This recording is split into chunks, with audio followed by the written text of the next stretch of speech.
Right here, okay? Yeah, that's great. So just a few minutes of Q&A. I know you're busy. Fire away when ready. Okay, well tell me, why do we irrigate? Well, the primary reason is to produce food, so agricultural irrigation. About 20% of the world's ag land is irrigated, and that 20% produces half the food, so that's critical for a growing population. Another reason is in agricultural production is climate modification, like the strawberry frost protection project you're involved with.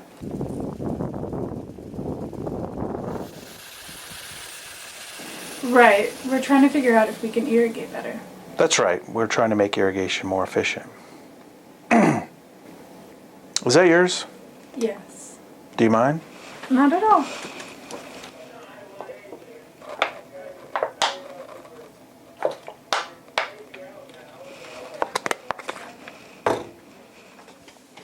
In other cases, irrigation is discretionary, or really a factor in the design. Public places, homes, parks, campuses, they all have designed landscapes, and irrigation is necessary to maintain those. So it's about the aesthetics. Yes, I think it's a situation where the landscape is intended to provide a visually appealing product that's functional. Do you take a position on irrigation?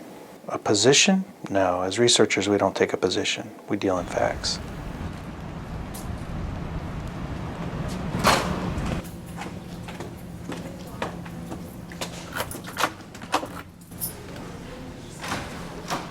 Our work has an urban context and an agricultural context. Facts inform and help us make decisions. The real issue is potable water for landscape irrigation, which is really a discretionary use. As demand for the resource increases, efficiency of use of that source is going to have to increase. Alternate sources such as reclaimed water, gray water, rainwater harvesting, they're all going to become more important. And where we're not using those, we're going to have to, one way or another. Well, tell me, why do we irrigate? We irrigate to maintain our plants when they're under water stress. The irrigation gives them the water they need to perform at their optimum. For agriculture, this may mean to increase yield, and for a homeowner, this might mean to increase the beauty of the plants in the lawn. I mean, to me, irrigation is really more residential. Turns out that, at least within our district, it's something like ends up being 70% of the home's total use. So obviously people that do irrigate find it very important. Well, we irrigate for a number of reasons, but most people irrigate so they can keep their lawn looking good and meet their neighbors' expectations. The reason that the agriculture industry irrigates is mainly to minimize risk and also to maximize return per acre for a certain commodity. As someone that enforces irrigation restrictions, I think a lot of people irrigate because they have the timer, they have the clock, they have the system, and they set it and they forget it, and they don't go back out and adjust their irrigation based on, whether we're getting a lot of rain, whether their landscape needs it. So I think it might be a convenience thing. It really just varies on what you're trying to achieve.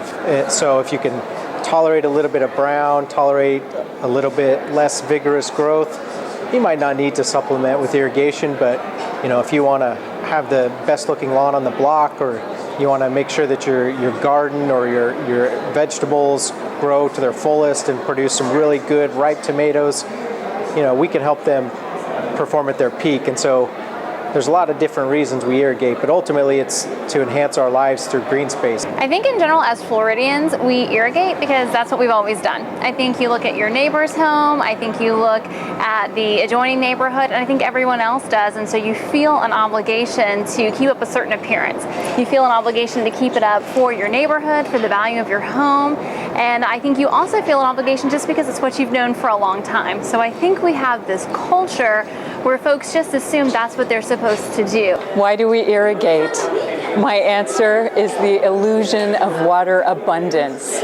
And I think this comes from probably our European history, right? Have you been to the Palace of Versailles, where these incredible fountains and waterfalls and lawns go on for a mile on either side of the Grand Canal, and it just, was important to have this emerald green carpet, and I think we still have that illusion of abundance from that time.